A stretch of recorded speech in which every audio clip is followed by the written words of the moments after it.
Lily Girma is the global tourism reporter for Skift and joins me from Punta Cana in the Dominican Republic, joins me via Skype. So, what do you make of these new rules? They've sort of given us a basic architecture, but they haven't gone down to the plumbing. Yes, so nice to be here, Richard. Thank you for having me. Yes, we still don't have a date, as you said, and also some of the European countries have actually gone right ahead and already announced reopening. France said it was opening on June 9 to Americans. Malta's opening on June 1. Italy has started with COVID-tested flights. So a range of European countries are already sort of ahead of that and issuing even their own passports.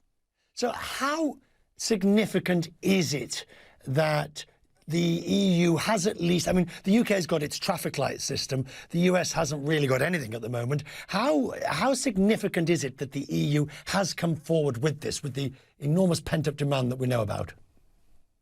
It's very significant. It's certainly the first major light in a tunnel since last year's border closures, and no travel between the EU and the US.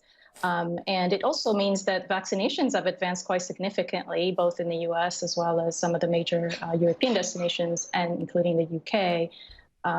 But they're basically coming forward and saying, okay, we're going to use science-based data, and we're going to look at a certain criterion, which is no more than 75 new COVID-19 cases per 100,000 people in the previous 14 days. So they're trying to come up with some sort of uniform criterion for countries to consider. So that's a step forward. And we know that there has been this discussion between the EU and the US and the UK and the US over sort of corridors and bubbles, which don't seem to have got much further, or at least we don't know anything about them. But what I wonder is, nobody has cracked the nut of how you verify the validity of somebody's vaccination certificate. Travel pass, common pass, nobody manages, there's no one size fits all. Well, the EU is coming out with its COVID green certificate early June, they said. So that should pretty much come at the same time as the formal announcement of reopening borders to international travelers. And supposedly this system will be able to certify three things: whether you're fully vaccinated, as well as a negative test, or certifying the fact that you've had COVID in the past and have recovered. So this will be used in the EU region, but again, it's just one region, right? So the US doesn't have anything similar to that yet. Right.